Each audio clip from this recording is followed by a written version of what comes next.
Okay, magandang hapon po sa inyong lahat, mga kapatid. Tayo po ay magpapasimula na sa ating pag-aaral ngayong hapon, no? So tayo po ay dumating na dito sa yugto ng pag-aaral na kung saan nadako tayo dun sa pagbabalangkas na ng aralin, no? Matapos na matutuhan yung paggawa ng lesson plan, natutunan nga ba, mga kapatid? Natutuhan po ba? Natatandaan niyo pa? Dapat, kasi kung hindi niyo matatandaan yun, mahirapan tayo mag-proceed, no? So, huwag niyo kakalimutan yun. Practice-practicein niyo, no? So, matapos na matutuhan ang paggawa ng lesson plan, alam na natin ngayon kung papaanong tukuyin yung mga 1P, 2P, 3P, pero hindi umabot ng 4P, no? Huwag kayong umasa sa 4P, ha? Wala tayong 4P, hanggang 3P lang, no? Yung unang pangangailangan, yung pangalawang pangangailangan, saka yung ikatlong pangangailangan. Ito pong pagbabalangkas ng aralin ay direktang nakaugnay doon sa 3P, doon sa pangatlong pangangailangan, no? Pagka nakarating tayo doon sa pangatlong pangailangan, no? Natutukoy na natin kung ano yung mga kailangang ituro doon sa grupo. At yun ay tinatapatan natin nung mga katapat na aralin na ituturo natin doon sa grupong pinapumunuan natin, no? Na itatakda, kumbaga, yung mga araling kailangan upang maiganap natin yung nasabing mga layuning 2P and ultimately yung 1P. No? Taas ang kamay kung nasusundan niyo yung sinasabi ko, mga kapatid. Nasusundan ba? Nasusundan ba? Taas ang kamay kung nasusundan yung sinasabi ko para makapagpatuloy tayo. So, 1P, 2P, 3P. At pagdating doon sa 3P, meron tayong nilalagay ng mga aralin. At yun ngayon, yung pagtutunan natin ng pansin, paanong babalangkasin yung aralin na yun. Kasi yung aralin na yun, title lang, at yung iba, nilalagyan ng layunin, tapos yung scripture lang na aaralin. Pero hindi pa siya nakabalangkas bilang isang aralin na ituturo doon sa grupo, no? So, sa araling ito ay matututunan natin kung paanong ihahanda ang natukoy na mga aralin sa 3P ng lesson plan, no? Ang mga gabay at panuntunan ito, kung susundin, ay magpapagaan doon sa pagtuturo at magpapaunlad naman tiyak sa mga tinuturuan, no? Kaya po kung minsan ay humahaba yung mga aralin, no? Siguro naranasan niyo yun, yung mga pagtuturo na umaabot ng isang oras at kalahati, 2 oras, tapos hindi man matapos-tapos, paikot-ikot siya. Ang dahilan po ron ay hindi tiyak yung mga gustong tukuyin, gustong ituro doon sa grupo mula doon sa araling pinag-aaralan. Ito po yung sagot doon, yung pagbabalangkas ng aralin, no? Kung susundin po ang ating matututunan dito, magpapagaan yon sa tagapagturo at magpapaunlad doon sa mga tinuturuan. So ano po ang mithiin ng araling ito, mga kapatid? Una, ang mithiin ng aralin ay magkaroon o makamtan yung kakayahang tukuyin, no? Tukuyin mula sa teksto or sa CP, yung passage, kung ano ang balangkas at punto ng pinag-aaralan. Napakahirap pong ituro pagka hindi naman tiyak kung anong gusto mong ituro. So, pang-una sa lahat, kailangang tiyakin mula doon sa pagbabalangkas kung ano yung objective o ano yung aim, yung punto, yung gustong marating ng pinag-aaralan. At pangalawa ay yung maituro yung kakayahang gumawa ng mga tanong na siyang gagamitin sa oras ng pagtuturo, no? So bago ka makarating doon sa tanong, dapat matukoy mo muna at ma-analyze mo yung aralin. At yun po yung aaralin natin ngayong hapon. Yung number 2, yung paggawa ng tanong sa susunod na pag-aaral po yun. So atin pong puntahan yun, mga kapatid, mga hakbang na napag-aralan na natin, yung natapos na natin, ito po yun, no? Yung paghahanda ng lesson plan, di ba? Sa letter A, natutunan nating tukuyin yung 1P na nais ilapat para sa grupong tinuturuan. Bawa, gusto mong lumago sa larangan ng pag-iiglesia, yung grupo. Diba? Tapos, tinukoy yung mga 2P na tumutugon doon sa IP. Paanong palalaguin sa pag-iiglesia yung grupo? Turuan silang sumamba, turuan silang manalangin, halimbawa, turuan silang makipag-fellowship sa mga tao. So, tutukuyin mo yung mga 2P na tutugon sa 1P. At letter C, pipiliin mo kung alin doon sa mga natukoy mong 2P, maaaring 2 o 3 yan, kung alin ang iyong uunahin na i-develop, no? Kung alin ang uunahin mo, alin ang isusunod mo, at alin ang isusunod pa. Dahil hindi pwedeng iturong sabay-sabay yung tatlong 2P. So, isang 2P lang, isa-isa lang, no? At yung 2P na yon, yung natukoy na 2P, ang magiging 3P na lalapatan ng mga layunin at mga katapat na aralin ay tuturo sa grupo. Naalala niyo po mga kapatid, yung ginawa natin ng ilang linggo rin naman, no? At pagkatapos po nun, kanatukoy mo na yung mga 3P, yung 3P mo, yung mga lessons mo ron, babalangkasin na yung mga aralin, no? Yung natukoy ng mga lessons o aralin para sa 3P. Ito po yan mga kapatid, humugot ako ng isa doon sa mga isinadmit na assignments. Ito po yung tinutukoy natin. Ito po yung 1P, di ba mga kapatid? Tapos ito yung 2P. Di ba? At ito naman yung 3P. Are you following so far, mga kapatid? So, pagka naitakda mo yung 1P, halimbawa, pagmamahal sa iglesia, then itinakda yung mga 2P. Ano yung mga kailangang matutunan para mahalin ng iglesia? Yung pagsasakripisyo, sabi niya, no? Mahilig sa sakripisyo yung gumawa nito, di ba? Tapos yung pakikiisa, no? Tapos actually nilagyan niya ng 3P yung pakikiisa, no? Tapos yung paglilingkod, di ba? At ito yung tutukuyin natin, yung paglilingkod, sabi niya ay maging tagapangasiwa, no? At nilapatan niya ng aral yung 3P na maging tagapangasiwa. At yung aralin niya, yung mga kaloob ng Diyos sa mananampalataya, no? At may scripture siya, nakikita niya yung 1 Peter 4:7-11. Ang tukoy po nitong lesson natin ngayon ay paano mong i-develop ngayon itong 1 Peter 4:7-11 upang maging lesson siya. Maging aralin siya. At pagkatapos mo siyang gawing aralin, mai-convert mo siya sa mga katanungan na gagamitin mo para doon sa grupo. Naintindihan niyo po yung sinasabi ko mga kapatid? Taas kamay kung naintindihan. Taas kamay kung hindi naintindihan. Okay. So, ganun din po dun sa pangalawa, yung mga aral sa isa't isa, makikita nyo, meron siyang katapat na aralin 2, magpaalalahanan sa isa't isa. Tapos, ang title ng kanyang lesson, Buklod sa Paglago, at hahanguin niya doon sa Colossians 3:5-7. So, babalangkasin mo ngayon yung aralin ng Colossians 3:5-7. Diba? Tapos, panalangin sa kapwa mananampalataya, meron din siyang katapat na aralin, kapangyarihan ng panalangin. Tapos yung titulo ng lesson niya, Himala, at hahanguin niya doon sa James 5:1-7. Nasundan niya mga kapatid? So itong tatlong ito ngayon, ito yung mga aralin na kailangang ihanda para po maituro mo doon sa grupo, doon sa layunin na pagka naituro mo siya, maituturo mo sa kanila yung paglilingkod. At pagka naituro mo yung paglilingkod, nakapag-ambag ka na ng 1/3 doon sa 1P mo na aralin ng iglesia.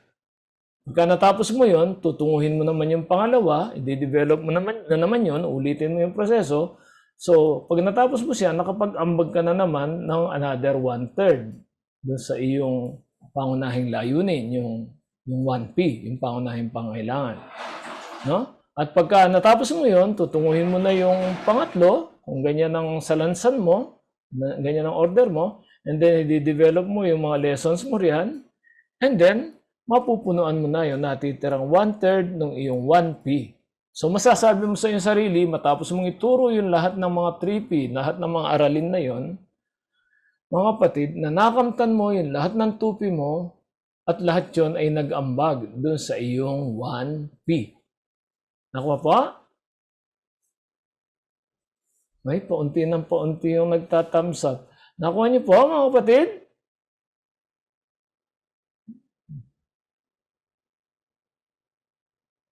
Hindi niyo po nakuha, mga kapatid? Okay. So, sige, kung maaari, nakuha niya, ha?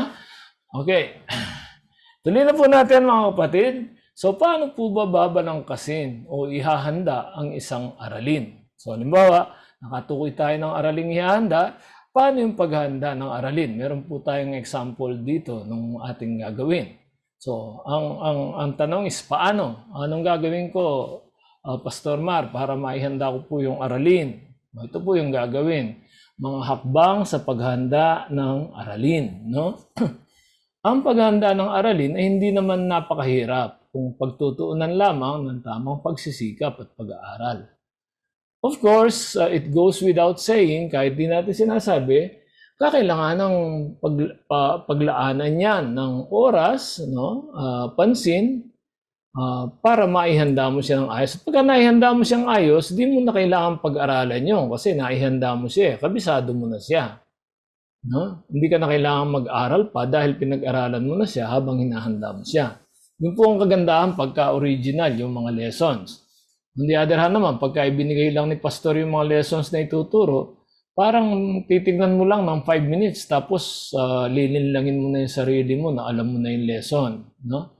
Tapos pagka tinuturo mo siya kung ano-ano sinasabi mo. Dapat aaralin pa rin mabuti yon kahit binigay ni Pastor, titignan mo yung balangkas. At kung alam mo yung paggawa ng balangkas, mati-trace mo pabalik, no? Back engineer mo yung aralin na yon, mababalikan mo at makikita mo paano napunta sa mga ganung katanungan. So, mahalaga pa rin pong matutunan itong lesson dahil doon, no? So, hindi po napakahirap kung pagtutuunan lamang ng tamang pagsisikap at pag-aaral. Ang mga hakbang sa paghahanda ng aralin ay ang mga sumusunod. Una, ihanda siyempre yung sarili. Ihanda yung sarili, no? Pangalawa, aralin ang teksto. Pangatlo, itatag ang layunin ng aralin. Kailangan magkaroon ka ng tiyak na layunin kasi kung minsan yung isang passage, lalo na kung mahaba, ay pwedeng pumunta sa iba't ibang mga layunin. Di ba?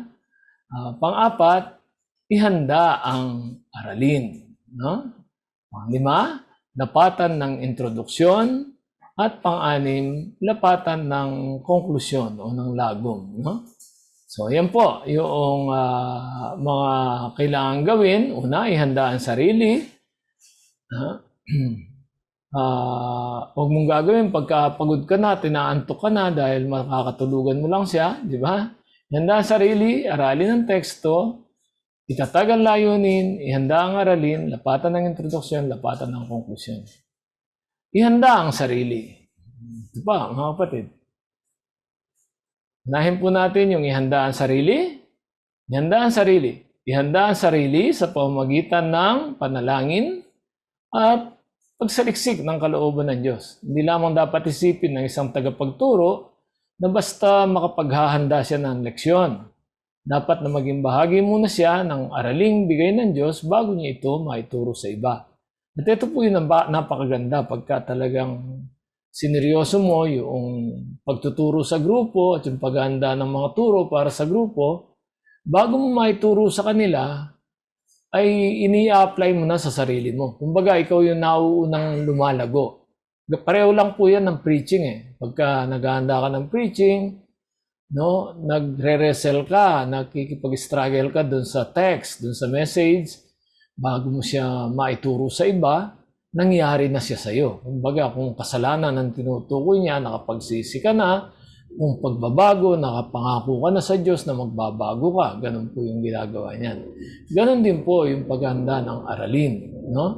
Ang pagtuturo ng salita ng Diyos ay hindi katulad ng karaniwang pagtuturo ng ibang mga bagay-bagay. Ito ay isang gawaing spiritual na humihingi rin ng kahandaang spiritual. Ang isang tagapagturo ng salita ng Diyos ay dapat na nagtataglay ng mga sumusunod na katangian. Medyo kulit po ito, ano? Medyo kulit siya dahil malamang taglay niyo na itong mga to, pero sasabihin ko pa rin at baka sakaling hindi niyo taglay, lalo na yung letter C. No? Una, yung kapanganakang spiritual. Born again ka ba? Baka naman di ka pa born again, gusto mo nang magturo ng Biblia, tigilan na po yung kalinlangan na ganon. No?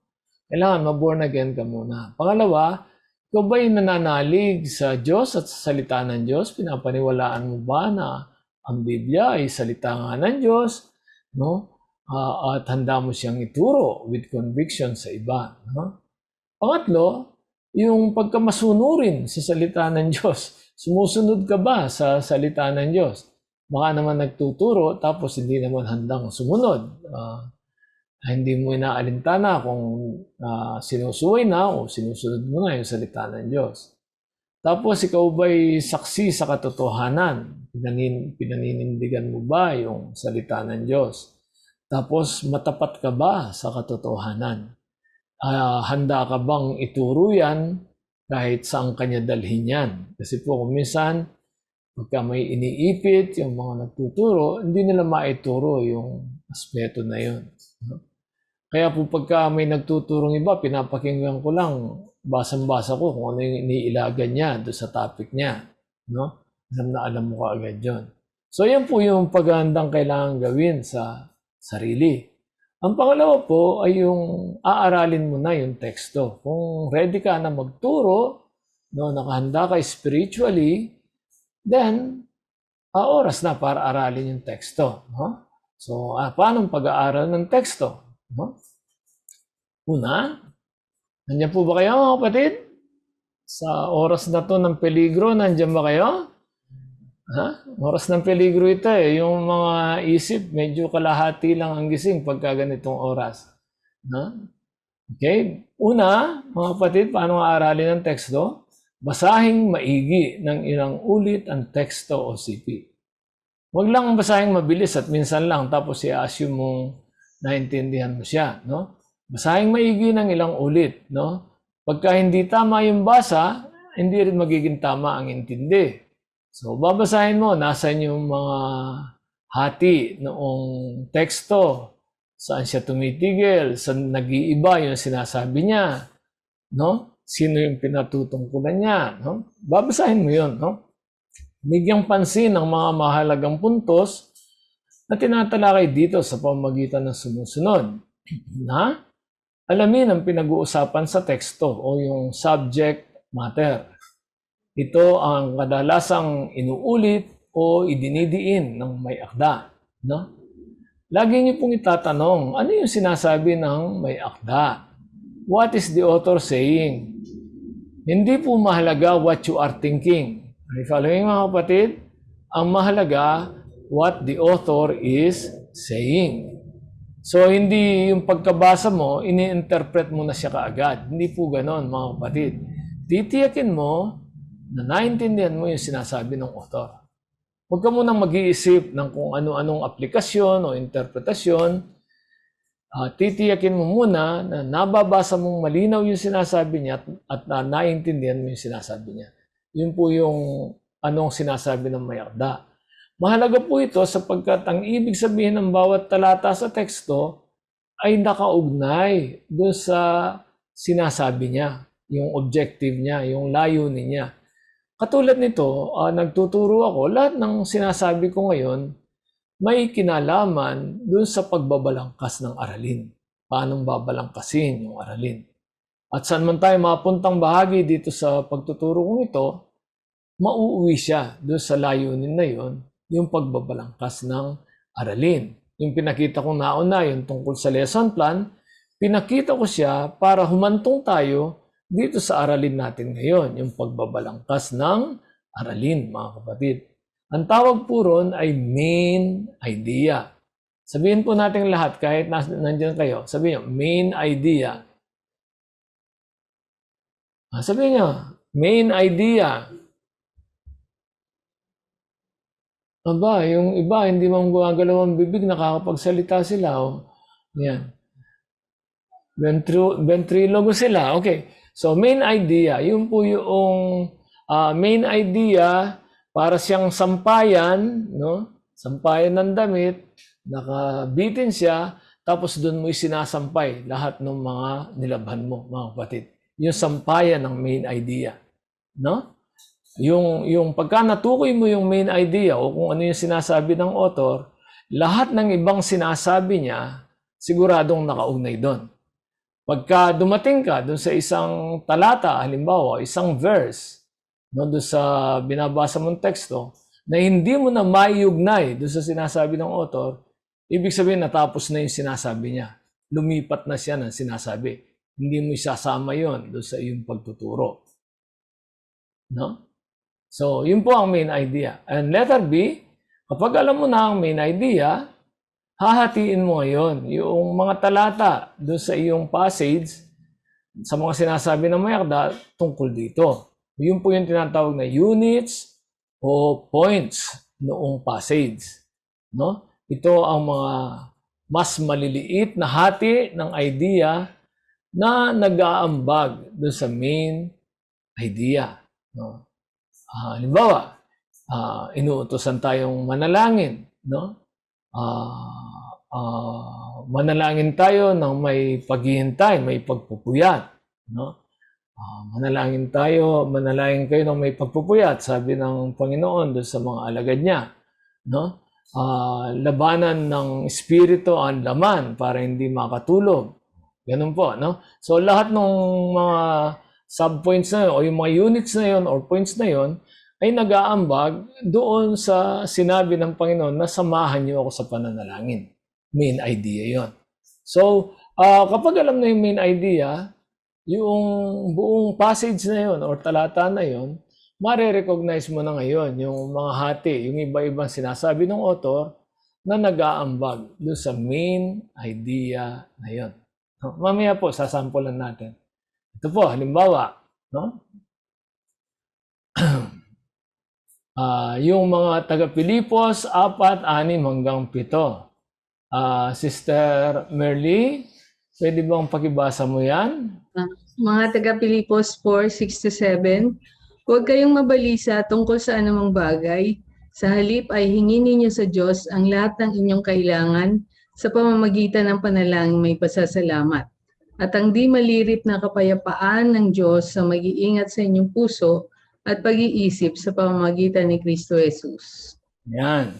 So, pag binasa mo paulit-ulit yan, matatanto mo na ang pinaka-pangunahing sinasabi o ideya ng author, ba't niya sinasabi yung lahat ng sinasabi niya, sapagkat nais niyang hindi mabalisa yung mga Pilipos tungkol sa anumang mga bagay o alalahanin. Yun po yung main idea.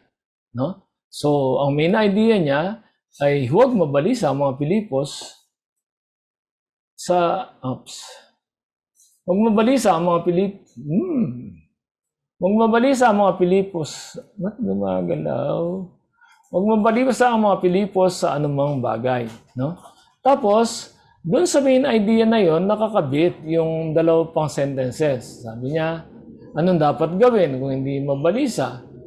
Hilingin ninyo sa Diyos ang lahat ng inyong kailangan sa pamamagitan ng pananalangin. Paano sila hindi mababalisa? Manalangin sila. No? At pangalawang sinasabi niya, pagka ginawa niyo yon, ibibigay ng Diyos sa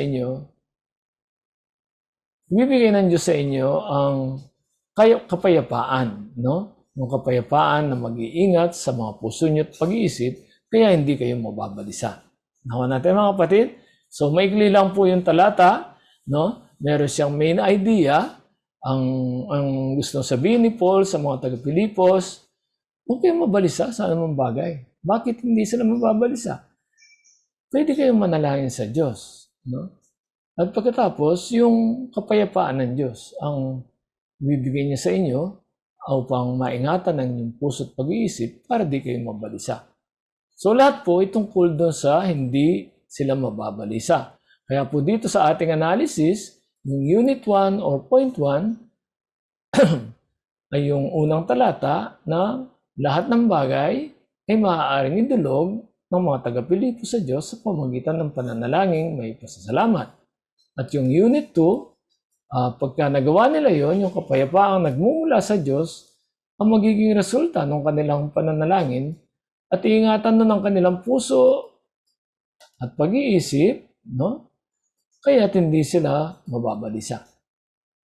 Ganun lang po kasimple. So ito po ngayon yung analysis mo nung passage na yan sa Pilipos 4:6 hanggang 7.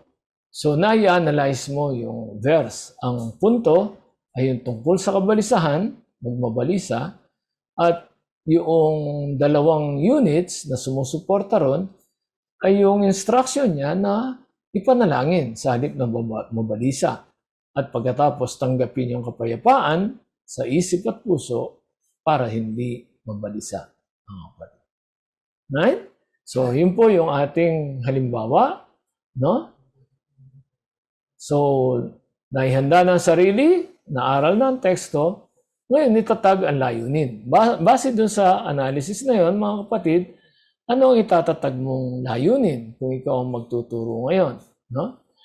Madalas ay maraming layunin na maaaring pagtuunan ng pansin sa isang teksto. Ang mahalaga ay ang mapagpasyahan ng nagtuturo kung aling layunin ang kanyang mimithiin sa pag-aaral ng grupo. No? Halimbawa ng layunin, no? Nilalayon mo halimbawa bilang simbahay leader or BS leader na pagkatapos ng pagtalakay sa aralin, ang layunin mo ay matututong maglaan ng oras ang mga miyembro ng grupo sa matapat at palagi ang pananalangin. So, anong i-establish mong layunin doon sa iyong lesson? Ang layunin ay maturuan ng grupo na maglaan ng oras sa matapat at palagi ang pananalangin. Gusto mo silang turuan ng paglalaan ng oras upang matapat at palaging manalangin. No? So, yun po. No? So, pagkatapos noon, naitatag mo na, naihanda mo na ang aralin, naitatag mo na ang layunin, ihanda mo na ngayon yung aralin, mga kapatid. No? Paano mong ihanda yung aralin? No? Medyo tamaan na natin kanina yon, no? Matapos magawa ang itaas, no, yung nauna, ay handa na ang leader na balangkasin ng aralin. Babasahin mo muli yung teksto at gawin ang sumusunod sa bawat unit or bawat point. Una, obserbasyon. No? Ito ang mga impormasyong actual na mababasa sa teksto tulad ng mga kung sino yung mga characters doon, ano ang kanilang sitwasyon, nasaan sila, ano ang kanilang sinabi, ano yung mga nangyayari. Lahat yun ay obserbasyon. Yung obserbasyon ay sinasagot niya yung mga tanong na what, ano, where, no, saan, when, who, yung mga tanong na ganon, sinasagot ng obserbasyon. Ibig sabihin, sa pagtingin lang doon sa talata, nakikita mo kung sino, kung ano, kung alin, kung saan, kung kailan. Ako po natin mga kapatid. Pagkatapos, letter B, interpret mo yung mga units. No? Yung interpretasyon ang naglilinaw at naglalabas ng ibig sabihin ng bahaging inaaral. Hindi ito aktual na mababasa sa teksto. Manapa, yun ang magiging pag-iisip mo tungkol dun sa naobserbahan mo at doon sa unit na iyong binabasa. Halimbawa, na-observe mo ang kausap ni Pablo, ang apostol nila, ang nagsasalita at kausap yung mga Kristiyano sa Pilipos, no? At sila ay kung ano man ang nangyayari sa kanila, yun ay nagdudulot ng kabalisahan, no? So, interpret mo ngayon yung mga sinabi ni Pablo.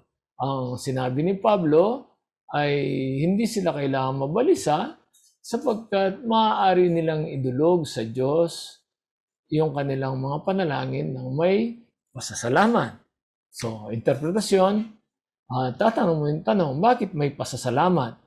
bakit nananalangin pa lang ay may pasasalamat na? So, interpretasyon po yung kailangan doon. So, isipin mo, base doon sa nababasa, bakit may pasasalamat? Makikita mo na may pasasalamat kasi ibibigay ng Diyos yung kapayapaan sa iyong isip at puso. So, aplikasyon, no? Matapos makakuha ang iniaaral ng talata, ito naman yung pagbabagong inaasahan upang masunod ito, kung paano ito masasabuhay ng mga nag-aaral. So, tatlo lang naman po yan: obserbasyon, interpretasyon, aplikasyon. Sinusulat mo lahat yan. No? Sinusulat mo sa ilalim ng mga unit or yung mga points mo. So, magkakaroon ka ng mga statements sa ilalim ng iyong unit. No? Statements of observation, statements of interpretation, statements of application. Kailangan mo silang isulat sapagkat ang lahat ng mga ito ay gagamitin mo sa pagbabalangkas ng mga tanong na siyang gagamitin sa pagtuturo. So, naobserbahan mo, halimbawa, yung apostol ang sumusulat sa kanila. So, ang isang tanong na pwede mong itanong is, sino yung nagsasalita dito sa mga Kristiyano sa Filipos? Tatanong mo yun, no? Tapos interpret mo, bakit may lakas siya ng loob na magsalita ng ganito? Tatanong mo yan. Question of interpretation yan. Kasi siya yung apostol nila. Ganun po yan, no? So, bakit nababalisa yung mga Pilipos? Question of interpretation na naman yun, no? Lahat yun ay mahahango mo dito sa obserbasyon, interpretasyon, at aplikasyon. Pero wala pa tayo ron doon sa pagbabalangkas ng mga tanong, mga kapatid. Isinampol ko lang sa inyo kung saan gagamitin yung mga paghahanda, yung mga statements na yon ng OIA, Observation, Interpretation, and Application para dun sa aralin. No? So, dito po sa ating naging halimbawa, sa Filipos 4, 6 hanggang 7, nakuha na natin yung main idea, Unit 1, Unit 2. So, ito po halimbawa yung mga statements ng observation, no, statements ng interpretation. Halimbawa, yung Unit 1.1. Alin yung ating binabagtas na talata rito? Yung Unit 1.1. Naalala niyo yan mga kapatid? Ito po yan, no? Yung verse 6, lahat ng bagay ay maaaring idulog ng mga taga-Pilipos sa Diyos sa pamamagitan ng panalangin may pasasalamat. Saan po natin nakuha yun? Ito po yun. Yung Philippians 4:6-7, na-establish natin yung main idea, tapos dinivide natin yung talata sa dalawang units, dalawang points. Yung Unit 1 saka Unit 2. No? At pagkatapos, i-develop mo yung Unit 1, yung verse 6. Lahat ng bagay ay maaaring idulog ng mga taga-Pilipos sa Diyos sa pamamagitan ng pananalangin may pasasalamat. So, obserbahan mo yung talatang yun. No? Ma-observe natin na sumulat ang Apostol Pablo sa mga Kristiyano sa Filipos. No? Sila ay nangababalisa dahil sa kanilang mga pangailangan. Sa halip na mabalisa, ang hikayat ng apostol ay idulog sa Panginoon ang lahat sa pamamagitan ng pananalangin may pasasalamat. Yun po yung obserbasyon mo. No? Ngayon, pagka kayo siguro ang nag-obserba nun, magkakaroon pa kayo ng dagdag o bawas doon sa obserbasyon. Pero conservative na po yung obserbasyon na yan. No? Pangalawa, yung interpretation. No? Paano mong interpret yun? Sila ay kailangan manalangin may pasalamat dahil tapat ang Diyos na makinig at tumugon sa panalangin ayon sa kanyang karunungan at kabutihan. No? Interpretation yan wala sa text yan mga kapatid. Yun ang interpretasyon mo bilang mambabasa at mag-aaral ng teksto. No? Walang suliraning napakaliit o napakalaki na hindi may dudulog sa Panginoon sa panalangin. No? Kaya po, idulog lahat sa pamamagitan ng panalangin may pasasalamat. Tapos, ang application, marapat nating matutunan kung gayon na ipanalangin sa Panginoon ang lahat ng ating pangailangan at kabalisahan. Maliit man ito o malaki. Pwede mong idagdag, may pasasalamat. Sa interpretation, may pasasalamat kasi naidulog na natin sa Panginoon at dahil siya mabuti, gagawin niya kung ano ang marapat para sa atin. Kaya nagpapasalamat na tayo kaagad sapagkat yung mismong pananalangin ay parang tugon na rin sa ating mga pangailangan. Alam na ngayon ng Diyos na idayin na natin sa Kanya at siya'y matapat na nangakong tutugon ayon sa Kanyang karunungan at kabutihan. So, yan po yung tatlong bagay na ginagawa, no? Pagka inaaral yung mga units o yung mga points ng talata. So, mapapansin nyo na the longer the passage, yung passage ay 10 verses yung iyong aaralin, dumadami yung iyong mga observations, di-divide mo muna sa unit yun. Kung 5 unit yun o 4 na unit yun, then bawat unit obserbahan mo, i-interpret mo, at i-apply mo. Huwag mo nang isipin yung mga tanong o paano itatanong. Inaaral mo pa lang yung teksto.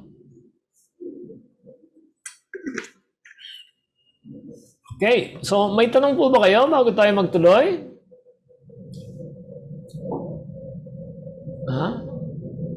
Merong gustong magtanong? Meron kayong gusto linawin? No? Nawain po natin mabuti, may pagsasanay tayo mamaya, no? Okay? So, sige, kunwari, naintindihan nyo ulit, no? So, ang unit 2 or...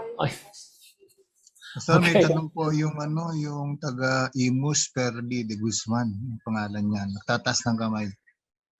Saan? Perli. Perli. Pastor, tanong ko lang po, di ba po merong main idea? Oo. Yung pagbabalangkas nitong observation, interpretation, application, gagawin lang po yun doon sa mga unit o kaya sa points? Yeah. Kaya mo ino-observe, ini-interpret at ini-apply, gusto mo makita paano nagko-contribute yung mga units doon sa main idea. Kaya kailangan una muna sa pamamagitan ng pagbabasa ng talata, hahanapin mo yung main point na gustong sabihin noong author, nung nagsulat, no? Tandaan nyo, Bago, Pastor, yung observation, interpretation, application, kailangan nakaugnay doon sa main point, main idea. yes. Hindi naman kaagad-agad. I-establish mo yon pagkatapos mong ma-observe, ma-interpret, at ma-apply. Minsan mapapansin mo, may mga banggit siya, lalo na kung si John, no? Yung mga Johannine writings, yung mga sinulat ni Juan, no? Mapapansin mo, pabalik-balik kung minsan yung banggit niya, no? So, pagka pinatulan mo lahat yung sinasabi niya, kung minsan yung sa verse 10, nagpapatungkol doon sa verse 1, pero hindi mo naman naaral yung verse 1. Nakuha mo, pero yung ibig sabihin. So, kailangan ma-establish mo yung main idea mo, no? Tapos, ilalagay mo lahat ng observations mo. Tapos ngayon, pagka babalangkasin mo na yung aralin, lalo na pagka i-convert mo na into questions, hindi mo nakukunin yung mga hindi nag-aambag o nagko-contribute doon sa main idea. Bagamat nando doon sila sa passage. Well? Okay po, salamat po, Pastor. Kasi ang gusto mo lang i-deliver doon sa one teaching session na yon ay isang main idea lang. So, hindi mo pwedeng patulan. Kung halimbawa, dalawa yung sinasabi ng author, hindi pwedeng ituro yung dalawa. Yung isa lang. Kung gusto mo, sa susunod na pag-aaral, yung isa naman. Ganun yan. No? Sapagkat gusto mo, matatandaan ng mga tinuturuan yung main idea at papanong ano ang sinasabi ng author para makamtan yung main idea na yun. Pearl? Okay po. Salamat po, Pastor. Okay. So, thank you, Pearl, for the question. May tanong pa po?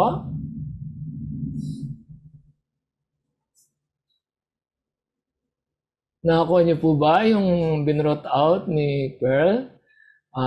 Ilalabas daw ba yung lahat ng makikita dun sa unit? Yes, ilalabas lahat. Pero hindi ibig sabihin ay ilalapat lahat dun sa aralin. Sapagkat kung yung ibang statements ng author ay bagamat bahagi sila ng passage, ay may kinalaman doon sa nauna niya sinabi, katulad nga ni San Juan, kung magsulat siya, ganun ang style niya, hindi mo sila isasama doon sa main idea. Okay, mga kapatid? Hindi mo sila isasama doon sa final lesson, doon sa magiging final na aralin mo para doon sa passage na yun. Right? Hindi mo naman kinokontradict yung mga sinabi niya. Hindi lang sila nag-aambag doon sa main idea mo para sa grupo, kaya hindi mo sila isasama. Nangyayari po yan pagka yung habang passage. Okay, so may tanong pa po? Pastor, ako po, Pastor. Po?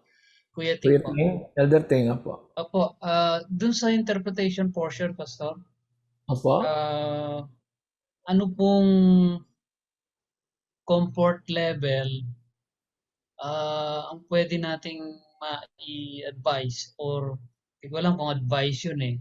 Para masabi natin na yung interpretation ko is already good or okay about that passage. Paano ba natin i-gauge?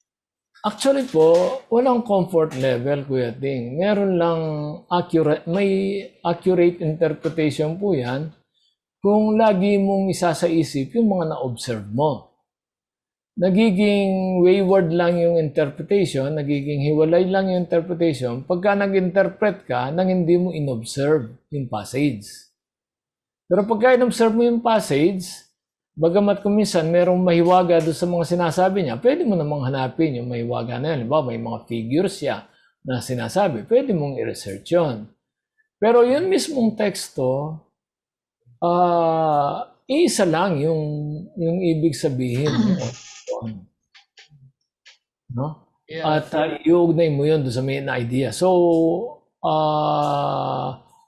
walang comfort level na 1 to 5, gano'n, o 1 to 10. No, pagka naka grade 3 comfort level ka, okay na yan. Wala pong ganon.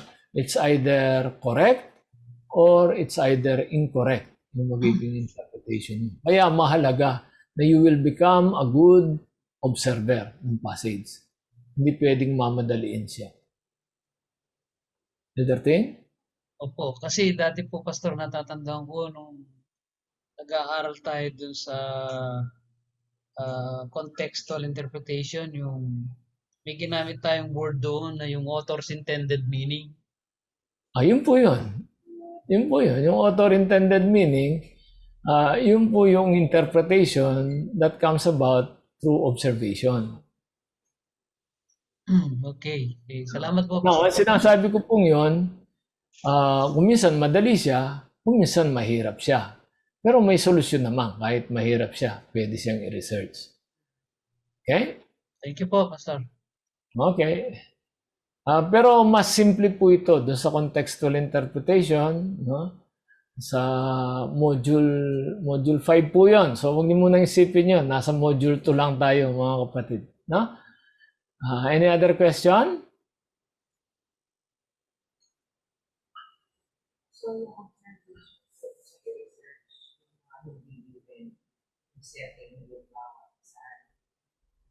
Pwedeng i-research. Tinatanong ni Ann kung yun daw observation, halimbawa, hindi nakalagay doon kung saan o kung kailan, gano'n. Pwede mong i-research yun. No? Madali lang yun. Wikipedia lang yun. Makukuha mo na siya. Right? Pero usually, I will not encourage that. I will encourage usually na doon mismo sa context, doon mismo sa passage mo hanapin yun. Kung wala siya, huwag mo nang hanapin. Baka hindi naman kailangan. Di ba? Pero doon mismo sa passage, halimbawa, bumabasa sa Filipos, yung Biblia mo, punta ka lang doon sa simula ng Filipos, ng Book of Philippians, makikita mo may introduction sa ron, sinasabi niya kung saan, kung kailan, kung para saan yung sulat na yon. Nakuha po natin, mga kapatid. So, hindi siya mahirap. Yung mga Bibles natin ngayon, may mga ganun na sila, may mga introduction na sila sa bawat book, no? So, alam mo na kaagad yung mga dates, yung mga authors, kung anong situations, ganun. Okay? So, yung obserbasyon, doon lang sa passage, yun ang encouragement ko. Huwag kayong lalabas kagad. Huwag kayong, ang unang resort ninyo kagad, ang unang pupuntahan nyo ay yung mga outside resources. Try to understand the passage within the book or the passage itself. Halimbawa, yung Philippians, within the letter to the Philippians. Lalawakan mo. Babasahin mo para maintindihan mo. Basahin mo yung verses before it and verses after it para magkaroon ka ng pakiramdam sa kung ano yung sinasabi ng author. Okay? So, any other question?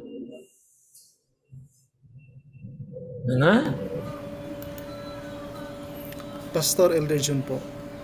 Apo?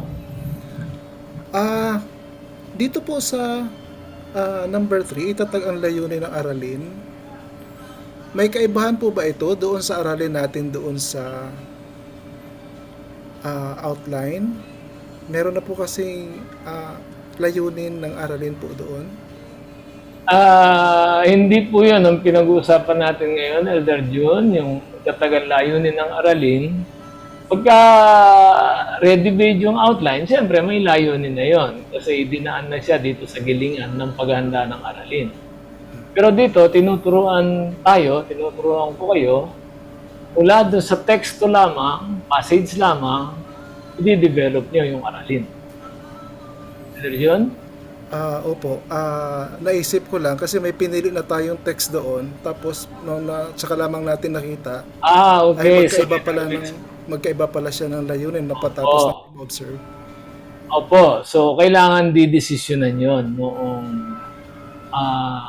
noong nagtuturo. Kung ituturo ba niya, hanapin ba niya yung layuning nando doon? Kung ngayong pinag-aralan niyang mas malalim na kita niya na may ibang layunin yung author. So, i-decide mo ngayon, ito ba ay maitutulak pa rin niya yung 3P mo. Kaya dyan. Pagkat kung hindi, kailangan ka maghanap ng ibang passage. Okay na po. Okay. Nakuha niyo po yung question ni Elder John, mga kapatid? Okay. So, si Elder Roger, puro Elder yung nagtatanong. Elder Roger, kayo naman po.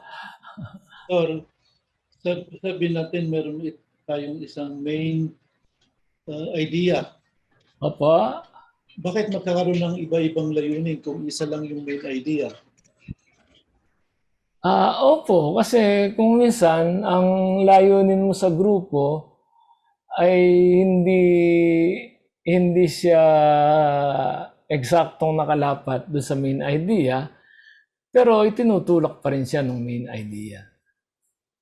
Halimbawa, dito po sa Pilipos, ang main idea is huwag kayong mabalisa tungkol sa anumang bagay. Di ba? So, pwede mong itulak din yung, halimbawa, pwede mong itulak na yung layunin mo ay yung paanong magkaroon ng kapayapaan mula sa Diyos. O pwede mong ituro na paano ba yung pananalangin na tama sa Diyos. O pwede mong ituro yung mga ganong layunin. So, hindi ka naman hihiwalay dun sa main idea, no? Pero yung magiging layunin mo, yung itutulak ng lesson, ay yung paanong mananalangin. Pero yung pag-interpret mo, susunod pa rin doon sa iyong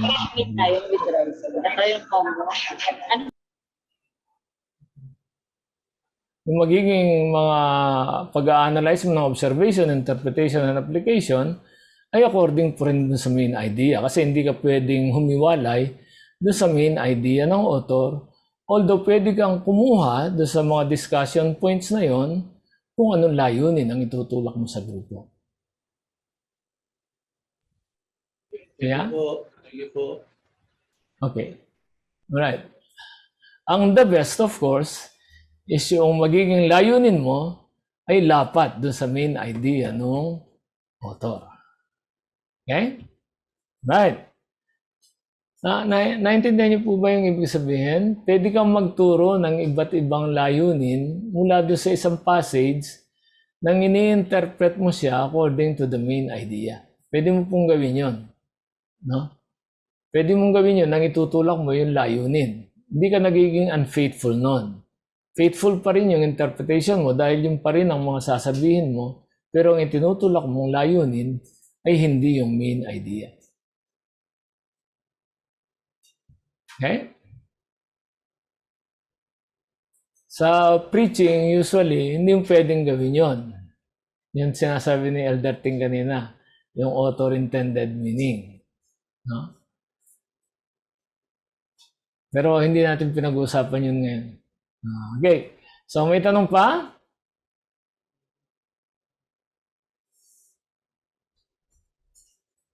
Okay, so ituloy natin. Doon po sa Unit 2.2 naman, no? In verse 7, kapayapaang nagmumula sa Diyos ang resulta ng pananalangin. Ito ang mag-iinit sa puso at pag-iisip ng mga taga-Pilipos mula sa kabalisahan. So, obserbahan mo siya. No? Observation, for example, dito sa ating aralin ngayon, observation, ibibigay ng Diyos sa nananalangin ang kanyang mismong kapayapaan na hindi maunawaan, hindi malirip. Ito ang mag-iingat sa kanilang mga puso at isipan. In-observe mo yun mula doon sa passage mismo. Actually, point for point yun. Excuse me.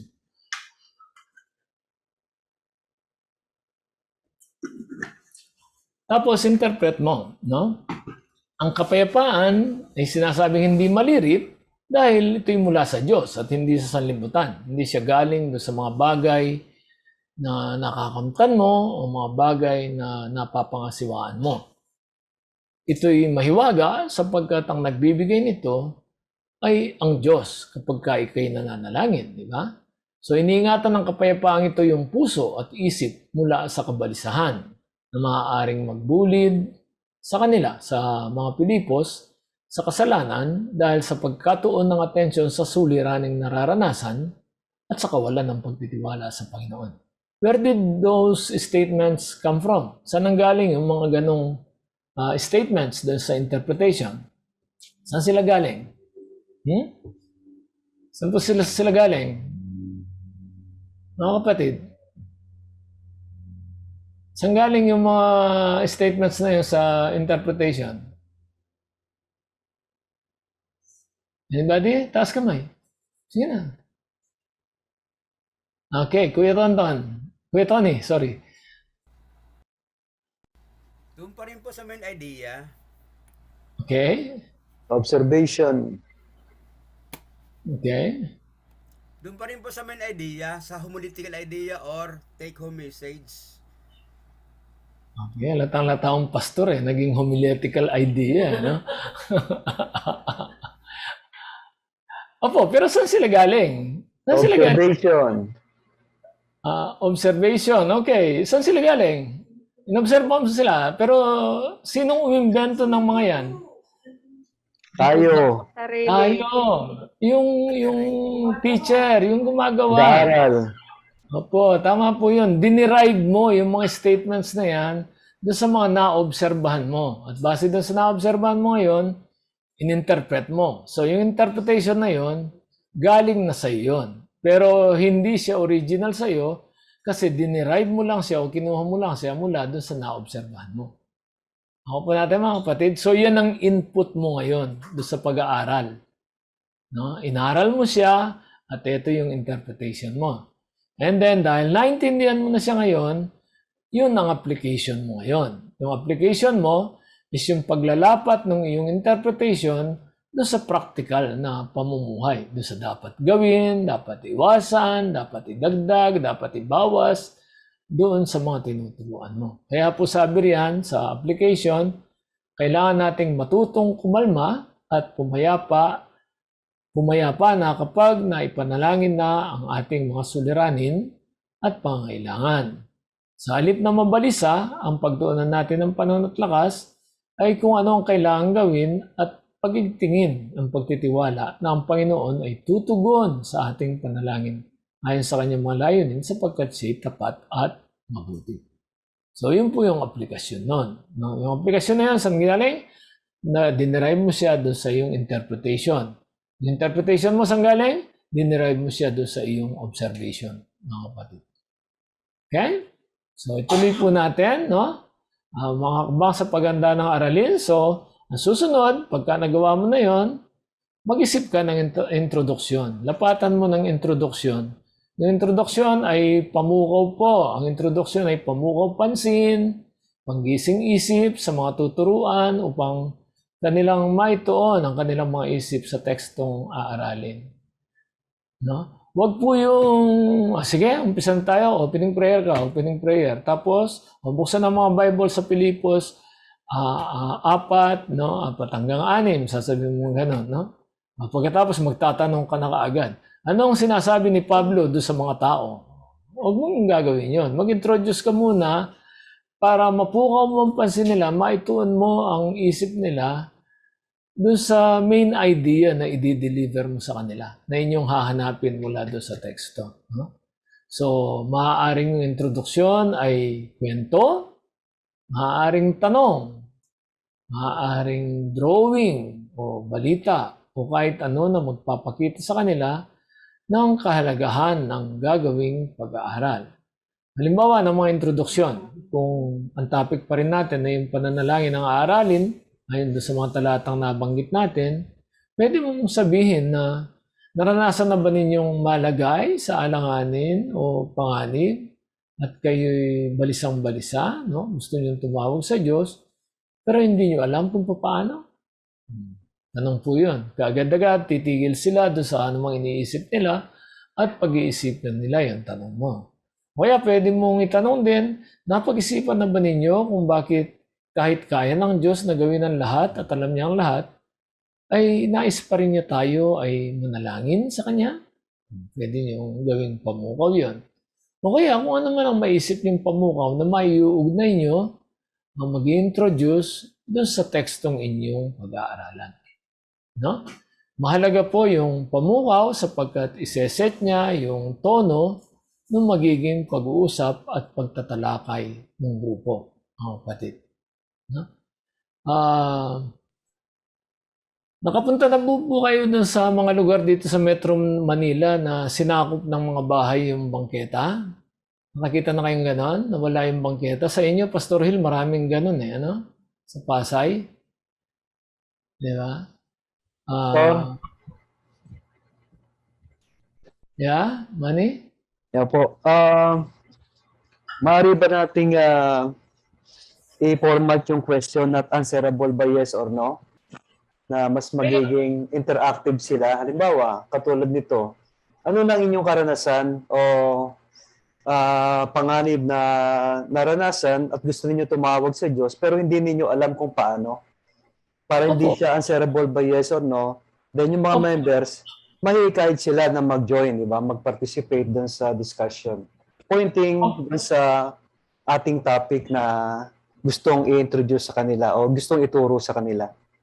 Tama po yun, Pastor Manny. No, ito pong mga sample na to ay pang-ipon lang ng atensyon. Of course, susundan mo pa yun ng ibang mga tanong hanggang sa maituon mo sila dun sa topic na inyong pag-uusapan. No? Mga sample lang po yan ng mga tanong na pwede niyong itanong. No? Tama po kayo ron. No? Susundan nyo ng ibang mga tanong na mayroong konting pagpapaliwanag sila o pagkukwento sila nung karanasan nila. No? Mabalik po ako doon sa tinatanong ko kay Pastor Hill. Nakakita ka na ba ng ganon sa Pasay, Kuya Hill? Minsan napapasok ako doon sa isang street, hindi ko alam paano kung magdadrive ano? Kasi yung sala nila tsaka yung mga kusina nila nandun sa daan eh. Opo. So, nawala yung daan ng sasakyan, no? Hindi naman ako maka-atras. Lalo na pag may clearing operation, Pastor. Kaya, Opo. Nabigla ako ron. So, yung pag-aaral na walang introduction ay parang bahay na walang entrada. Paglabas mo, karsada na, mula sa karsada, papasok ka na. Ganun po. Ang introduction ay parang ports. Parang yung mga center natin, may pinto sila, tapos papasok ka muna, tapos may pinto uli bago ka makakapasok dun sa main hall. Ganun po yun. No? Ang introduction ay parang inilalatag mo yung carpet na dadaanan para makapasok sila dun sa discussion. Yun po yung introduction, mga kapatid. pang-bridging siya upang yung isip ng lahat ay matuon doon sa pinag-uusapan. No?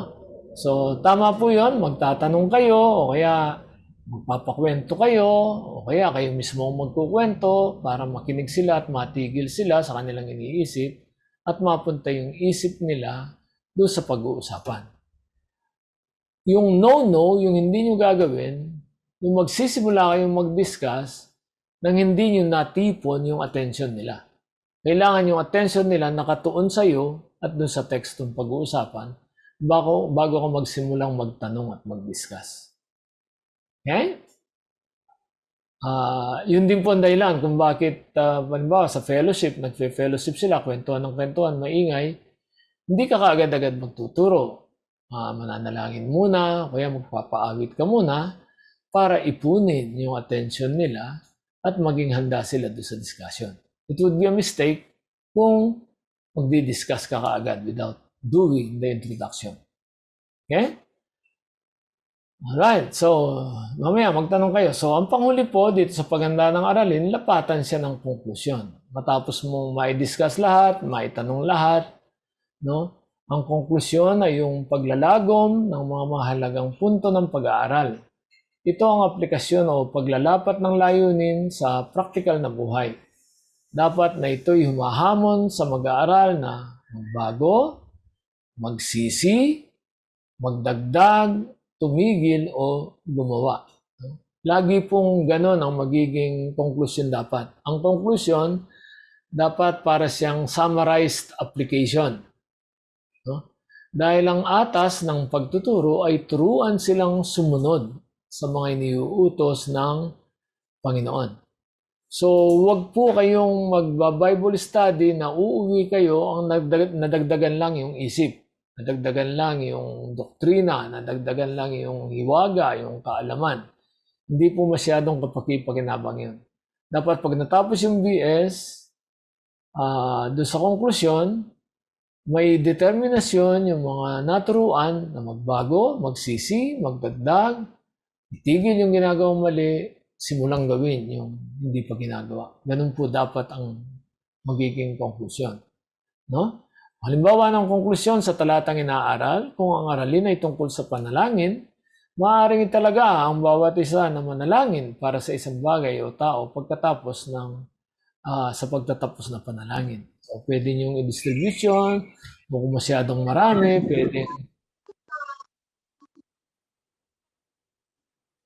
pwedeng pipili lang ng 2 o 3, ganon, na mananalangin para lang maging example doon sa iba. Kung kita naman ay tungkol sa ebanghelismo, gawing proyekto na maghanap ng mapapatotohanan sa mga susunod na araw at kumustahin ito. O sabihin nyo sa kanila, o maglista kayo ng mga tao na kakausapin nyo ngayon linggong ito. 2 o 3 tao. Ilista nyo, tapos ipanalangin nyo, tapos mag-ipon kayo ng lakas ng loob, nakausapin sila. Kausapin sila at sharean sila. Ganun po yung hamon lagi. No? O maaaring lagumin ang inaral at hamunin ang grupo ayon doon sa natutunan. Okay? So, ganun po yung paglalapat ng konklusyon. So, dapat may konklusyon yung aralin. No? Kaya kailangan hindi dapat masyadong mahaba. Pag masyadong mahaba, dapat bibiyakin yon sa 2. No? Sapagkat pagka masyadong mahaba, mahirap siyang i-conclude. No? Mas simple yung pag-aaral, mas direkta, mas madaling natututunan ng mga tao, mga kapatid. Yung pong mga doktrina, ipaubaya nyo na yung mabibigat na doktrina doon sa mga preachers pagkalinggo. No? Sila po yung magdodoktrina, yung mga apostolic doctrines. No? So, ito na po. May tanong ba kayo bago tayo mag-sitwork? Nain po natin yung tanong ng asawa ni Pastor Gawad. Tanong ko, Pastor, dun sa pamukaw na tanong. Pagka po serious yung topic mo, pwede po ba review na lang nung nakaraan? Hindi ka na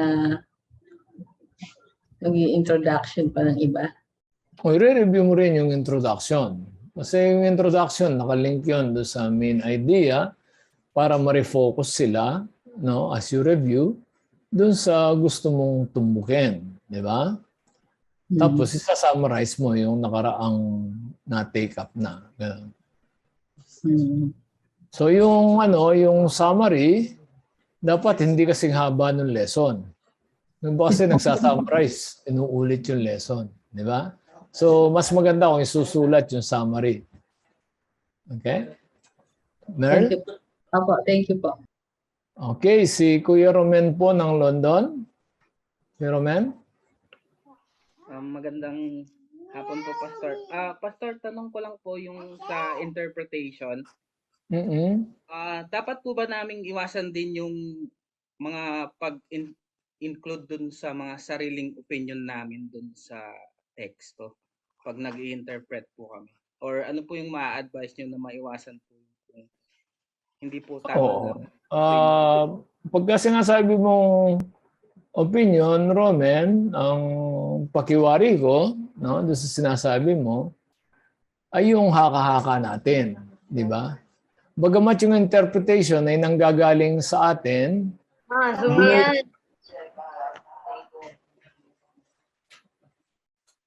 bagamat yung interpretation ay nanggagaling sa atin, no, yun ay hinahango natin mula doon sa mga observations natin. So hindi siya haka-haka, kundi siya'y nakatuntong, nakapatong siya doon sa mga naobserbahan natin. So hindi ka mag-i-interpret ng labas doon sa naobserbahan mo yan, Roman. So hindi siya haka-haka. Excuse me. So yung opinion, kung gusto nating differentiation, yun ay haka-haka na kung ano lang yung sumulpot doon sa isip, ilalapat mo doon sa talata. Hindi pwede yung ganon. Pagka ganon, walang saysay yung pag-aaral. Amen? Malinaw po, Pastor. Okay. Kasama mo ba si Kat dyan? Opo. Okay. Good. Okay. So, si Joseph muna. Si Joseph kaninang naka-break. Gustong magtanong eh. Nasaan si Kuya Joseph? Pastor Andito Joseph? po. Ang kilikaw. Okay. Ang tanong ko lang po, tungkol po dito sa pagsasanay, kung ito po bang Mateo at sa kasahuan ay parehas gagawin o isa lang pipili? Ay kuya, wala pa tayo ron. Nasa Ay, dulo wala ka pa na. po ba? Wala pa po ba? Opo. Sige. Nakinig ka ba doon sa mga sinabi kong nauna? Sige po, Pastor. Makikinig muna. Okay. So, JFC Amorani po.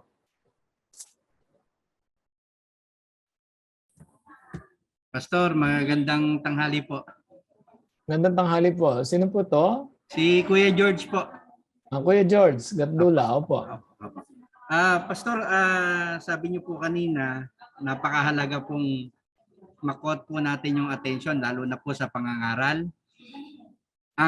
Sa panahon po ngayon na kadalasan puro online Bible study, bukod po kasi doon sa pagre-remind palagi na huwag mo mag-multitask, pero minsan po kasi pagka nagba-Bible study, mga naka-off yung camera kahit na sabihin na iyon yung camera, naka-off pa rin.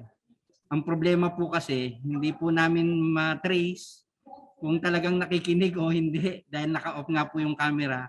At minsan, pag pinagbasa ng Bible, may mga ginagawa at hindi naka-focus. Paano po ba natin to masusolusyonan, Pastor?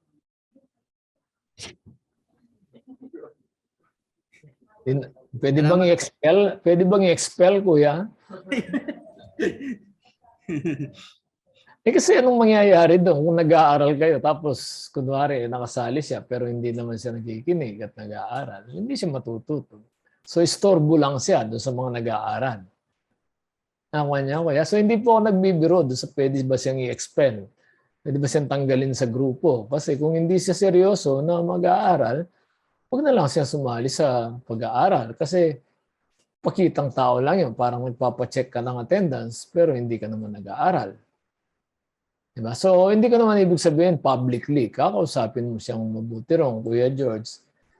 Kuya, ate, napansin ko, sobra yatang marami yung ginagawa mo na wala kang oras para sa pag-aaral natin, kailangan malaman yun. Kasi para hindi na kita tinatawag. No? Opo, Kuya Pastor. George, Opo, Pastor. lagi pong kausapin. Wala pong ibang paraan dyan. Yung nagsasalita ng tapat, magsasama ng maluwag, kuya. Okay? Opo, Pastor. So, Salamat. ang kaisa-isa nating Vilma Santos ng Tarlac. Ate Vilma. Opo, good afternoon po. Opo. Pastor, wala po ba tayong finished product itong example po natin? Magkakaroon po. Actually, finished product po yan. No? Magkakaroon po. Gagawa kayo. Isang tanong pa po. Pastor, yung kapag po meron na po tayong text na ginamit, kailangan po bang mag-stick tayo doon o pwede rin po supporting verses? Para po dito sa ating ginagawa, isang passage lang po lagi yung ating inaaral. Iniiwasan natin yung mag-cross-reference. Kasi tinuturuan natin yung mga tao na bumasa ng Biblia ng tama.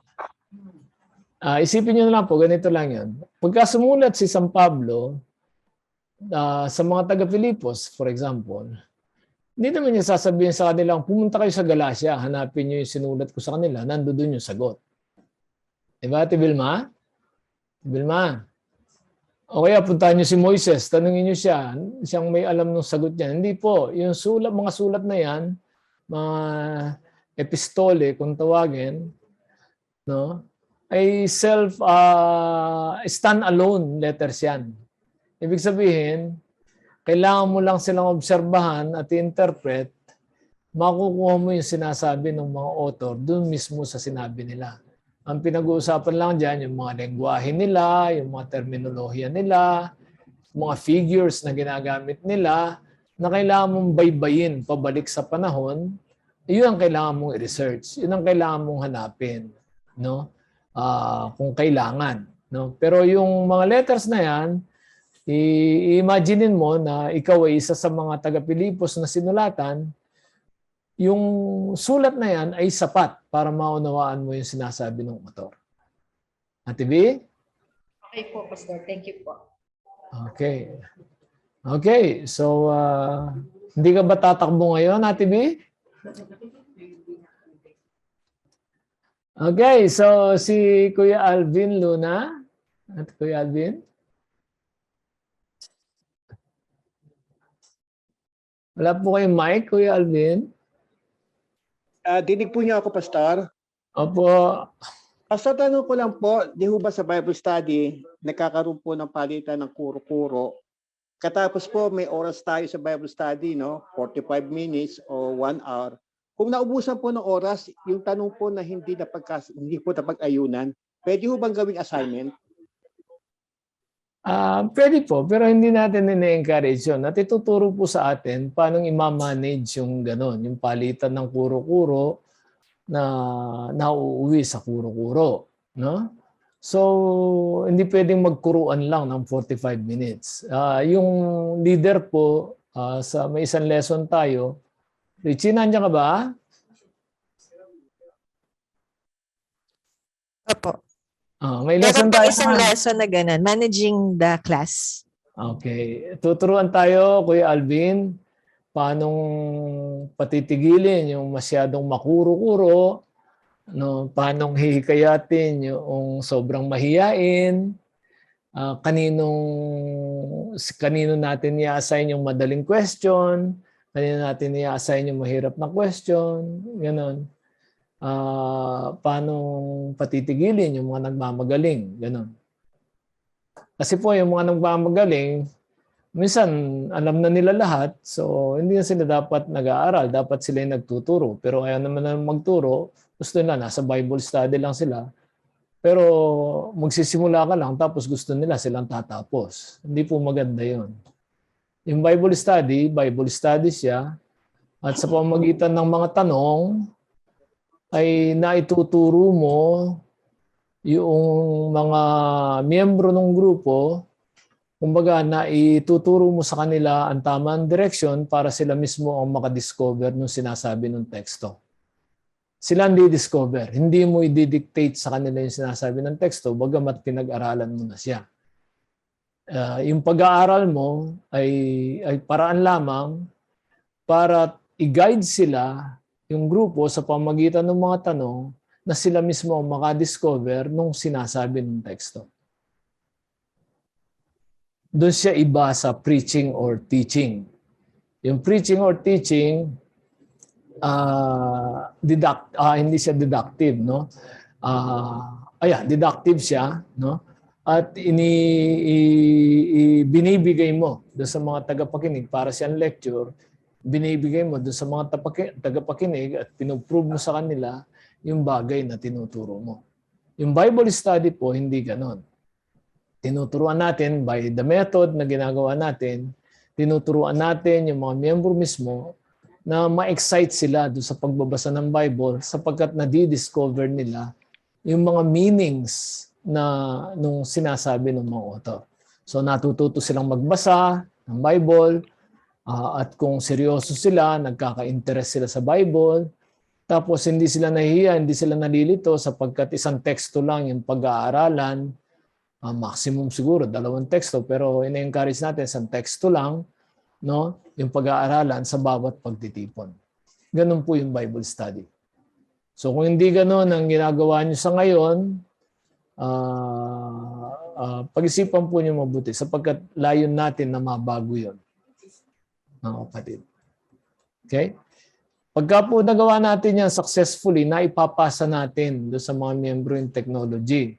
Nakikita nilang ganon, tapos gagayahin lang nila yung ginagawa. So nagpapatuloy yung pagdami ng may kakayahan na mag-lead ng Bible study. Okay? So, Apo, Pastor. Kuya Alvin, okay. Apo, malinaw po. Malinaw na malinaw. Okay, thank you po Kuya Alvin. So wala na pong tanong. So ibig sabihin, handa na yung mga papel at lapis ninyo, no?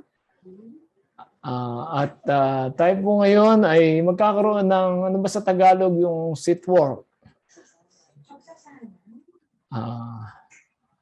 Pagsasanay. Pagsusulit po. Ay, pagsusulit ka agad?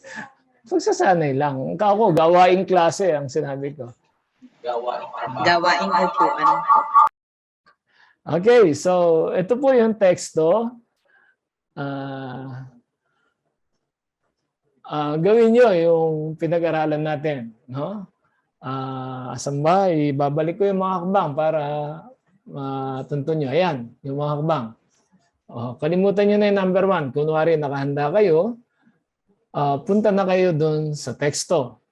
Obserbahan ninyo, itatag nyo muna yung main idea, tapos i-divide nyo sa units, tapos obserbahan nyo, interpret nyo, i-apply nyo yung bawat unit.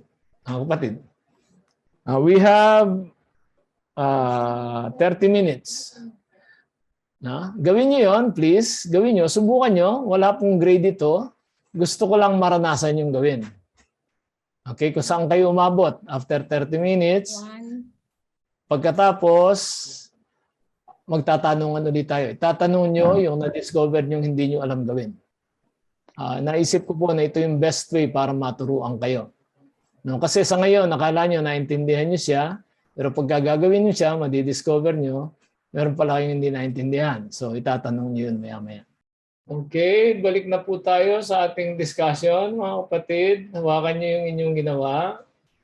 Okay na, so pencils up. Dito na po ang atensyon, mga kapatid. I-analyze natin yung, yung passage. Okay. Oops. Alright. So, sige. Sample natin. Sinong nakagawa nung nakakuha nila yung main idea? Pagitaas yung kamay. Sige. Si Ate Vilma Rodil. Ate Vilma, ano po yung main idea ninyo? Ang sa akin po, nagawa ko po yung ang tunay na mga alagad ni Jesus. Okay, bakit niyo po pinili na yun ang inyong main idea? Bali kasi yung pong sinasabi dito sa Sa 31, sinasabi ni Jesus sa mga Hudyong naniniwala sa kanya, kung tinutupad ninyo ang aking aral, kayo ay tunay na mga alagad ko. Makikilala ninyo ang katotohanan at ang katotohanan na magpapalaya sa inyo. So yung mga sumunod pa pong mga verses, parang tumutukoy na siya doon sa pagiging katotohanan ng alagad ng Panginoong Jesus.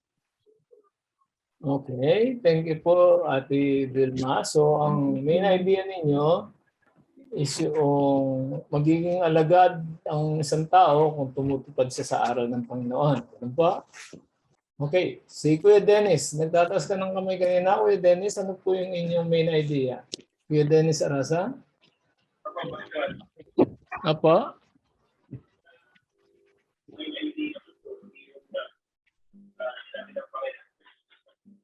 Ay, Kuya Dennis, choppy po kayo.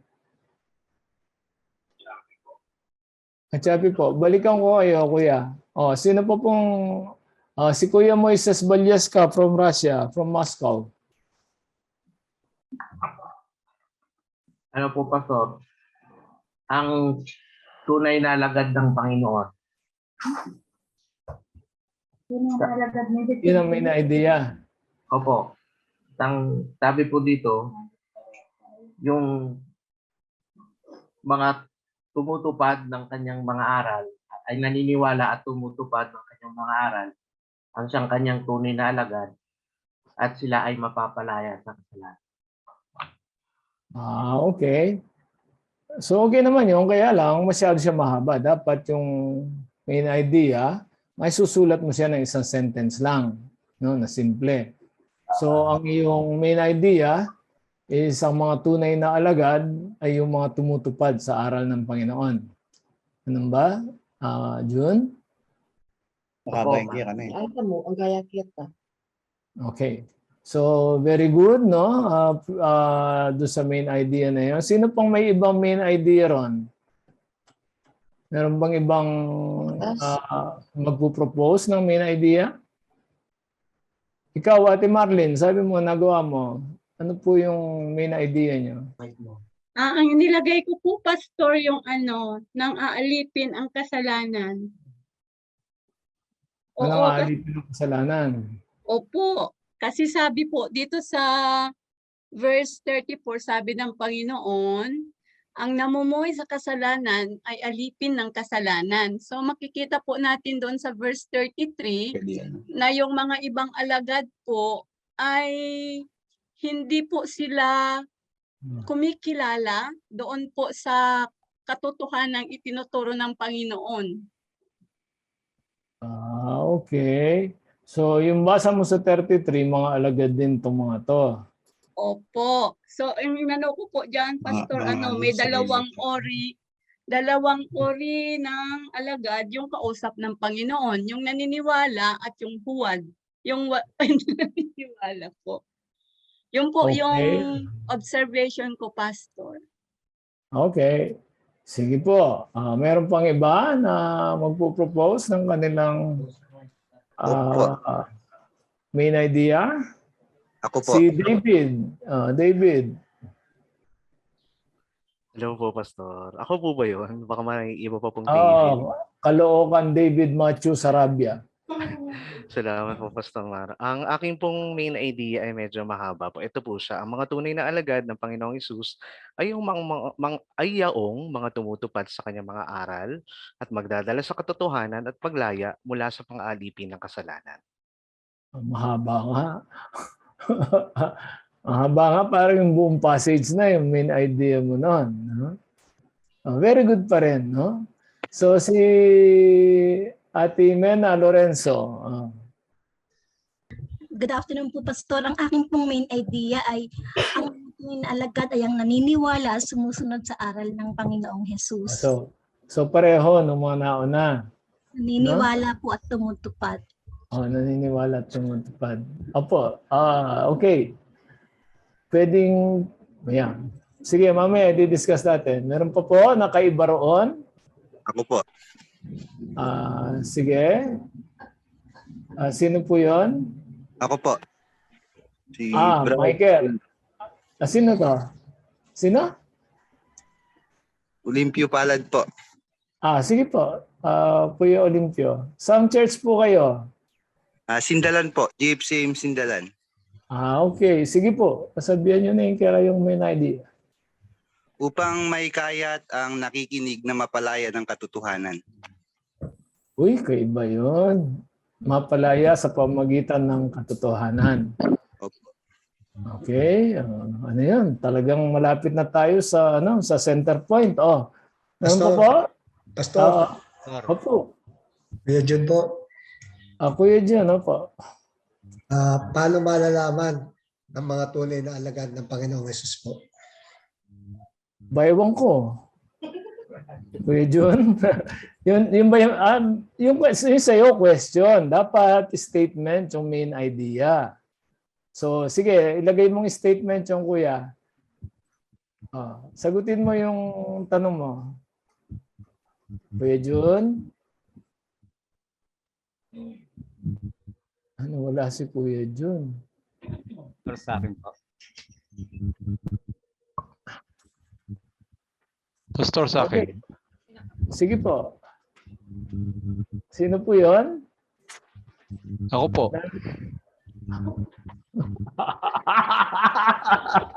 Maganda yan. Sino po yun? Ako po. Pastor Mark, Kuya Lito. Lito Miranda. Ako yan Lito Miranda. Sige po, pasensya na po. Ang dami kasi nakataas ng kamay. Nakataas na rin yung kamay pala. Sa akin po ay katotohanan na magpapalaya. Yun lang po. Okay, may namimiss po kayo. Dapat yung main idea siya, statement siya. Meron siyang subject, meron siyang predicate. No? Pag complete sentence siya. No? So katulad nun, ang katotohanan nagpapalaya sa isang alagad. Pwedeng ganon. No, ang katotohanan ng magpapalaya sa isang alagad. O pwedeng ganon. O kaya, ang katotohanan ng magpapalaya mula sa pagkaalipin ng kasalanan. Pwedeng ganon. No? Statement siya dapat. Sige po. Pastor, ako po. Pastor Dennis sa Del Monte. Sige po. Teka muna, Kuya James. Yung nauna muna, yung sa Del Monte. Ang katotohanan ang tunay na magpapalaya sa ating. Okay. Mula sa bilibid, Kuya? Mula po sa kasalanan. Mula sa kasalanan. Okay, very good. Kuya James?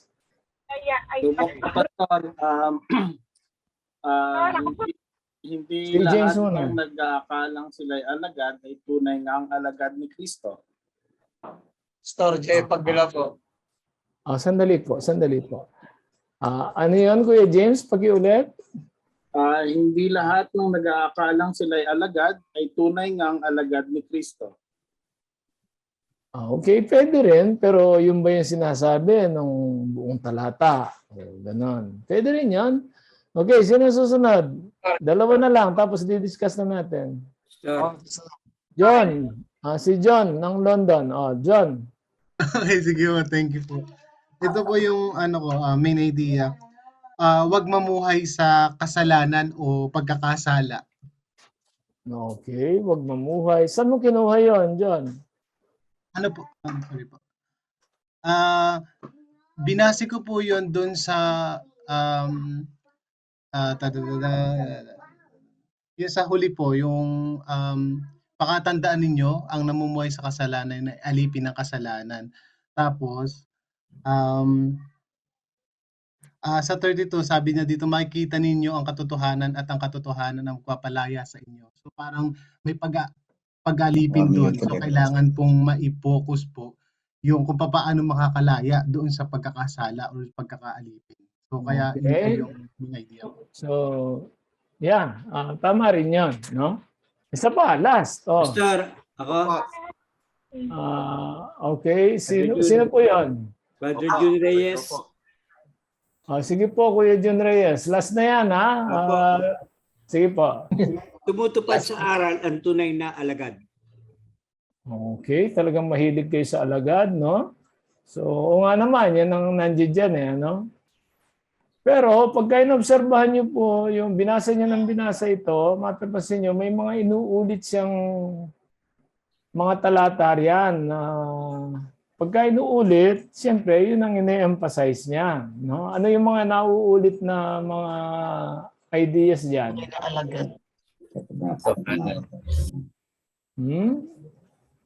Minsan lang binanggit yung alagad, pero ano yung paulit-ulit na sinasabi? Kasalanan. Ayan, no? Katotohanan at nagkatotohanan. Okay, ito po. Tingnan niya. Okay. Stop muna. Ako muna. Okay. Tingnan niya. Magpapalaya sa inyo. Nakikita niya yan? Tapos, sinumagot sila, paano masasabing palalayain kami? So, naintindihan nila yung sinasabi. Tapos, ang namumuhay sa kasalanan ay alipin ng kasalanan. So, repentance. Tama. So, muulit yung ideya, di ba? Opo. So, anong sinasabi ng author, no? Tumutupad. Ang tumutupad o kaya ang katotohanan, no?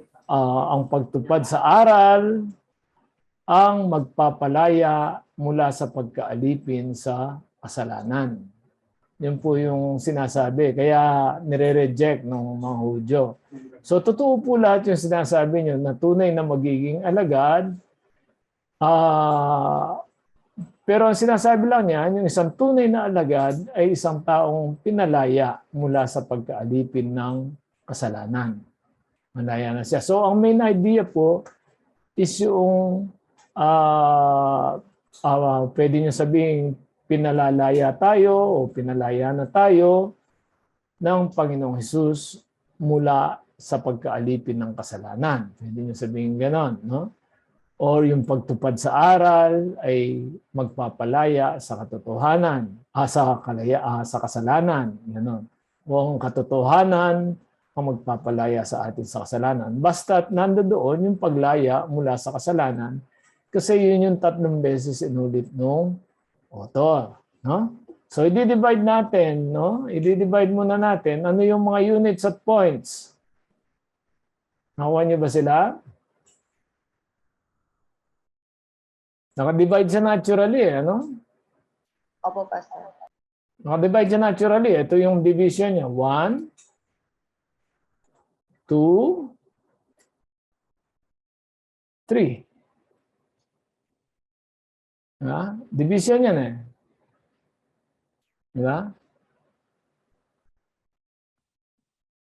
Yung mga tunay na alagad, obserbahan nyo yan. Halimbawa, obserbahan nyo yung 1, 2, 3. Diba? Obserbahan nyo. Hindi sapat yung paniniwala ng mga Hudyo, no? Iniutos ng Panginoon doon sa mga Hudyong naniniwala na tuparin ang kanyang aral. No? At ang mga tumutupad sa aral, hindi lang yung naniniwala, ang tunay na mga alagad. Ang mga tunay na alagad ang makakakilala ng katotohanan. Ano natin? Ang katotohanan ang magpapalaya sa kanila. So yun po yung ma-observe nyo doon sa una. No? Sinong kausap ng Panginoon? Mga Hudyong naniniwala. Di ba? Ano ang kanyang sinabi? Yung mga tunay na, yung mga naniniwala at tumutupad sa mga aral ang siyang tunay na alagad. So pagka in-interpret mo yan, sasabihin mo, hindi lahat ng naniniwala ay mga tunay na alagad, kundi yung tumutupad doon sa kanilang pinapaniwalaan. Yan ang tunay na alagad. So hindi lahat ng mga naniniwala ay malaya sa katotohanan, malaya sa pagkaalipin ng kasalanan. Yung mga tumutupad lang sa aral na nagiging alagad ang malaya sa pagkaalipin ng kasalanan. Sari-saring observation ang pwede niyong gawin. Tapos yung verse 33, pagka in-observe niyo siya, no? Yung mga Hudyong naniniwala ay mula sa lipi ni Abraham. No? At ang paniwala nila sa kanilang sarili, hindi sila alipin ni numan. Hindi nila tinatanggap yung sinasabi ng Panginoong Hesus na kailangan nilang lumaya. Tapos yung number 3, ang pagkaalipin sinasabi ng Panginoon na hindi pagkaalipin sa kapwa-tao, kundi pagkaalipin sa kasalanan. Diba? So, bagamat naniniwala yung mga Hudyo, dahil hindi sila mga alagad, sila'y nananatiling alipin ng kasalanan. Ako po natin. Tapos pagka in-interpret mo yon, ini-apply mo, mai-apply mo doon sa grupo mo. Kayo ba'y naniniwala lamang? Sila ba'y naniniwala lamang? O sila ba'y mga alagad na tumutupad doon sa kanilang pinapaniwalaan? So, ipoproseso niyo po siya sa observation, interpretation, at application. Natapos niyo ba yon? Nakarating ba kayo ron? Okay, saan kayo nahirapan? Sige po, magtanong tayo. Saan kayo nahirapan? Isa-isa? Burahin niyo muna yung mga nakataas kamay. Nakataas ang kamay ba yan o humihingi? Tanggalin niyo muna yung mga taas kamay. Saan kayo nahirapan? Isa-isa. Saan kayo nahirapan? Taas kamay. Ate Linda, nahirapan ka ba? Ate Linda Valdez. Ay, sorry po. Kanina pa po nakataas yung kamay. Nasagot na po. Okay. Si Ate Vilma Rodil, saan ka po nahirapan? Sorry po, kanina pa rin po yung nakataas. Kala ko natanggal ko na po. Thank you Sige, po. tanggalin niyo muna. Ayan. Si Kuya Ugdiman Amado. Wala? Kuya Lito Miranda, may tanong ka ba? Wala, biglang nag-alis sa... Kanina pa po yun, Pastor. Kanina pa po. Okay. Kanina lang di ba, Pastor? Sige po. So, hindi kayo nahirapan. Hindi nyo lang nagawa lahat. Nahirapan po kami sa ano po, Pastor, sa aralin sa pamamagitan ng yung sa po sa application at doon lang po medyo nahirapan. Okay. Ano pong paghihirap ninyo doon, Kuya? Pwede bang magbigay ng sample? Kuya Amado? Hindi ko po masyado na naintindihan po kanina, Pastor, kung paano po ihimayin yung pag-observation at saka yung pag-application po, Pastor. Pero ngayon, na-dictate na po, Pastor, medyo malinaw na po. Salamat po. So, makukuha nyo na yung susunod na assignment, Kuya. Nawa po, Pastor. Actually po, madali yung observation. Kasi yung observation, kung ano yung nakasulat. Di ba? Babasagin mo lang siya. Kung ano yung nakasulat, sino bang kausap, mga Hudyong naniniwala sa kanya. Ano ba yung criticism ng Panginoon sa kanila? Naniniwala sila, pero tila hindi sila tumutupad sa aral. O pwede mo obserban, pwede kang maniwala na hindi nagiging alagad. Pwede mong paniwalaan ng isang bagay nang hindi mo ito tinutupad sa iyong buhay. Tapos, ang bunga noon, pagka hindi mo isinagawa yung iyong mga pinapaniwalaan, hindi mo makikilala ang katotohanan. Di ba? Ang observation siya. So, ang mga Hudyong ito, bagamat naniniwala sila sa isip, hindi nila nakikilala ang katotohanan kasi at dahil doon, nananatili silang alipin ng kanilang mga kasalanan. Kasi sila lumalaya. Ganun yung mga obserbasyon, mga kapatid. Hindi po mahirap ang obserbasyon kasi hindi ka naman mag-iisip masyado nun eh. Titignan mo lang yung teksto mismo. No. Pagka na-observe mo na siya, baka kasi sabay-sabay niyong ginagawa yung obserbasyon tsaka interpretasyon. No, i-observe niyo muna, isulat niyo lahat yung na-observe niyo. Tapos tsaka nyo gawin yung interpretation. Then pagka na-interpret nyo siya, saka nyo gagawin yung aplikasyon. Okay? John, may gusto kang itanong? Si Mia po, yung kung saan siya daw po nahirapan. Mia, saan ka nahirapan? Nahirapan ka ba sa asawa mo?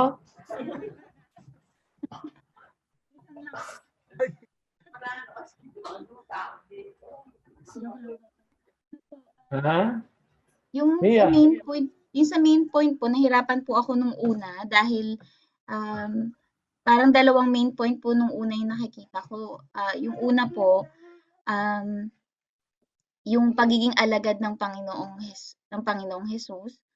At yung pangalawa naman po, pero nung binasa ko po siyang paulit-ulit, nauulit nga po yung pagiging malaya sa kasalanan. Kaya doon ko po nakita na yung pagiging malaya sa kasalanan po yung naging main point ko. Yun, very good. Talagang ganon. Yung sa unang basa, marami yung nagko-kompetisyon sa isip mo. No? Pero pagka paulit-ulit mong binasa, parang lumilinaw yung mga sinasabi niya. Tandaan lang ninyo, yung author, laging may isang main point lang siyang gustong i-deliver doon sa passage. No? So, pagka nagdadalawa yung main point mo, babalikan mo. Alin yung minor, alin yung major doon. Yung minor, papailalim siya doon sa major idea, doon sa main idea. Okay? Parang tayo lang, halimbawa, nag-uusap tayo ngayon, hindi naman pwedeng 2 o 3 yung ibig ko sabihin sa sinasabi ko. Isa lang yun. No? Isa lang yun. Maaaring hindi naintindihan kaagad, pero pagka inulit-ulit, tinanong-tanong, malilinawan yung ibig ko sabihin. Okay, Mia? Yan. David Sarabia. David Matthew Sarabia ng Caloocan. Salamat po, Pastor Mar. So, yung may mga pagkakataon po kasi yung teksto po ay wala pong mga salitang inuulit. So, paano po namin malalaman yung pong main idea sa ganung pong mga pagkakataon? Yun po yung unang katanungan ko po. Tapos yun po yung pong pangalawa, paano po gagawin yung pong paghahati o yung pong unit dun sa ibinigay na teksto? Kasi po, kung ako pong titingin dito sa 31 to 34, ang tingin ko lang 2, pero 3 naman po sa inyo. So ito po ba ay nagbabago? Depende po dun sa pananaw nung pong gumagawa po ng nung pong lesson plan o nung pong pag-aaral, o paano po yung ginagawa, yung pong mga paghati po ng unit? Salamat po, Pastor Mark. Sagutin muna natin yung una, David, no? Ano nga ba yung una? Yung hindi pa ulit-ulit. Walang inuulit. Ganun ba? So pagka walang inuulit, babasahin mo lang. Kahit hindi inuulit, makikita mo naman yung kung anong dinidiin niya doon sa mga talatang binabasa mo. Diba? Hanapin mo kung nasaan yung pagdidiin. Ano yung idinidiin niyang punto na gusto niyang iparating doon sa mga sinusulatan o kinakausap niya. Yun ang main idea. Hindi naman kailangan inuulit-ulit. Kaya lang dito kasi sa sample natin, parang naging very obvious siya. No, na yung pagpapalaya mula sa pag-aalipin ng kasalanan ang tinutukoy niya. No? Doon sa iba, wala ngang ulit na ganyan, pero madiin naman yung kanyang sinasabi. Tapos makikita mo yung pagsusupport ng iba sinasabi niya doon sa idinidiin niya yun. Hanapin niyo yun. Walang isang formula yan, David. Tapos yung paghahati, sabi mo, dito 2 lang ang hati mo. Kaya 2 o 3 magiging hati mo riyan, hindi ka naman mapapala yung masyado. Dahil kahit 2 lang yung unit na gawin mo riyan, dadami lang yung mga observations mo.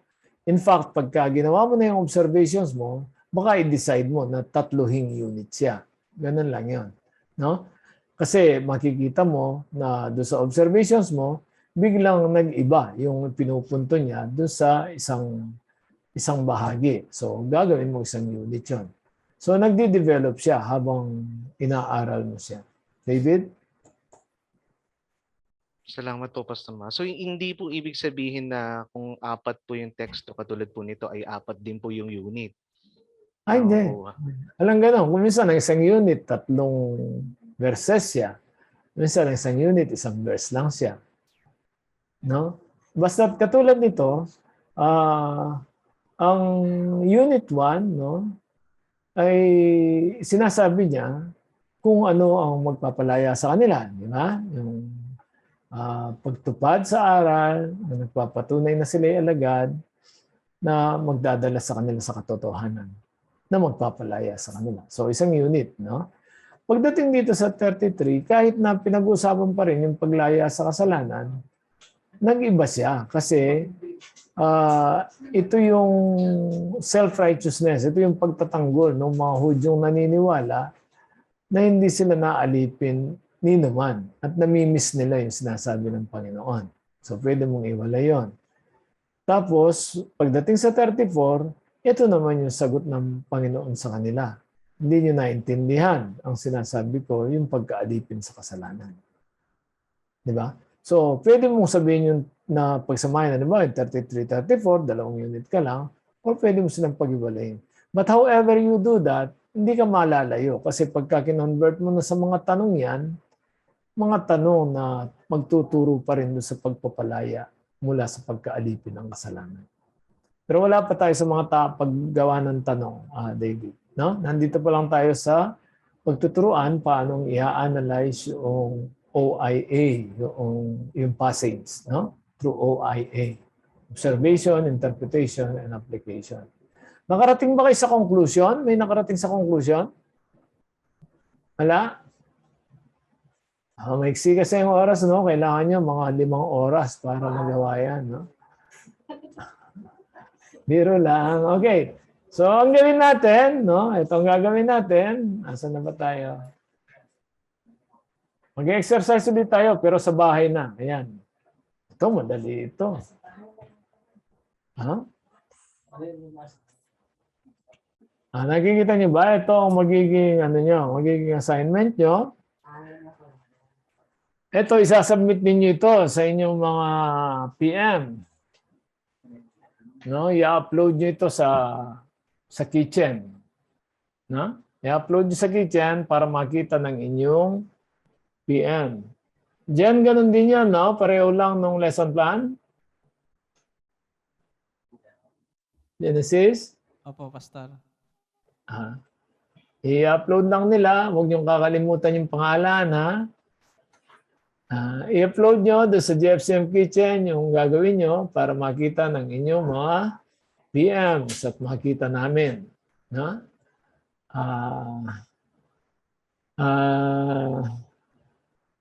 Tapos, i-discuss natin sandali yung passage next meeting. At pagkatapos tutuloy tayo doon sa karugtong nitong lesson, no? Yung aralin mismo, tapos i-convert into questions. Okay? So magdi-discuss tayong isa o dalawa mula doon sa mga assignments na sinabmin nyo para malinaw natin. Okay? Para yun ang magiging model natin na pwede nyong, kaya lang hindi maganda yung nangungopia rin eh. Kailangan original nyo lagi yung gagawin nyo sapagkat iba-iba po yan. No? Okay? So itong assignment, nakuha niya? Pastor, assignment number 4 po ito. Richie?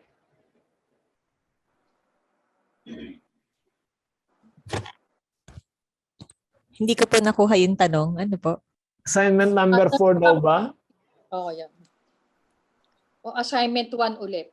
Lesson 4, assignment 1. Okay. Apo. Lesson 4, assignment 1. Okay, mga kapatid? So, yung magiging itsura ng inyong isasubmit, no? Yung sa isang papel, ilalagay ninyo yung passage, tapos yung main idea at yung mga units, tapos yung analysis ng mga units na OIA. Alright, mga kapatid? Tapos lapatan ninyo ng layunin, introduction at konklusyon. Yung ginawa natin kanina na hindi natapos. Ang objective po, mga kapatid, hindi para i-gradean lang kayo, kundi para masubukan niyo yung prosesong buo. And next week, magbibigay tayo ng finished product na na magiging model nung inyong paggawa.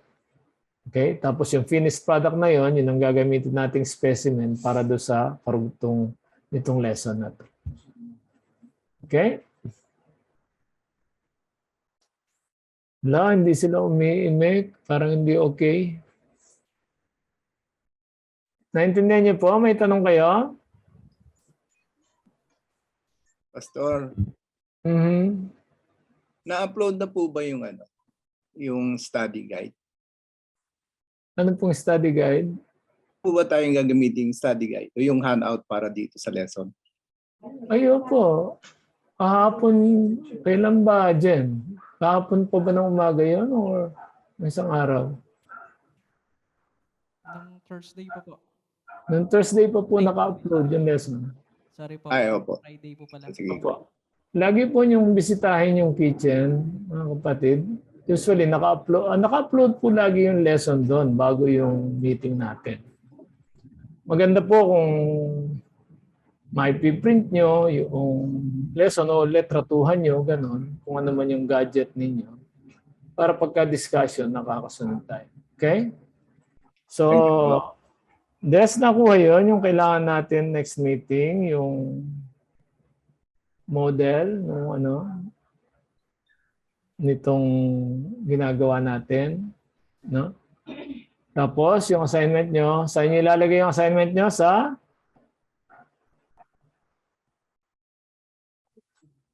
po ilalagay yung assignment? Sa? FCM Kitchen po. Sa GFCM Kitchen. Very good, no? Sa GFCM Kitchen po, i-upload po natin sila para makita sila ng PM nyo, yung mga PM, tignan po ninyo yung assignment ng mga tao ninyo, no? At kami rin, titingin kami rin, sisilip kami. Tapos kung may makuha ang model, yun ang gagamitin natin. Kung walang makuha ang model, gagawa kaming model na magagamit natin para sa susunod na bahagi ng ating pag-aaral. Okay? Okay, so Pastor Efren, may tanong ka pa? Opo, Pastor. Sabi po niyo kayo ang titingin ng model. Bali, yung mga PMs po ba hindi maglalagay ng recommendation? Hindi po muna. Okay, Hindi salamat po, muna. Pastor. Pero titignan nyo yung mga gawa ng mga tao nyo. May sukat na kayo kaagad kung sinong kailangan ng tulong at kung sino yung nakukuha na. Okay? Opo, Pastor. Salamat po. Okay. May tanong pa po? Pastor, sa ano po? Kailan daw po yung submission nito? Uy, Richie, kailan submission? Hercules? Kahit naman sabihin namin Martes, nasasubmit nyo, Webes, o kaya Bernes. May humahakaw pa nga pa hanggang Sabado. Sige po, hanggang Webes, pwede. Hanggang Webes, kasi hindi naman kailangang suriin ng mga PMs yan tapos i-upload nila. Hindi sila kailangan mag-recommenda. Okay? Ang interest, ang interest ko po, matutunan nyo. Magawa nyo, you won't learn it until you start doing it. Okay? So, may tanong pa po? Sir, pwede mo magtanong? Sure, opo. Sino po yun? Si Brad Mads po ng GFCM Arayat. Sir, pasensya na po. Kailangan ko lang uli makuha yung password ng yung ano ko po sa kitchenette kasi mura po yung na-reformat po yung phone ko, so yung hindi ko po na-save yung email address po doon at saka yung password, kaya hindi po ako makapag-sign in sa kitchen po. Kuya, hindi siya kitchenette, ha? Pinaliliit. Sa kitchen po. Siya talaga, ha? Opo, ganito po. I-message nyo si Genesis, Kuya Mads. Opo. Nasa messenger naman siya. Isulat mo si Genesis Dineros, ang kanyang messenger name. So, i-message nyo po siya. Paano gagawin nyo? Itatanungin niya kayo talaga kung anong naging problema. bago maisabi yung solusyon. Kasi kayo po yata yung nagsiset ng password nyo eh. Ha? Okay. Baka forgot password lang yan. Kuya Mads? Salamat po, Pastor. Okay. Sige po, may tanong pa po? Wala na. Okay, so kung wala na pong tanong, tayo magsasara na sa panalangin muna.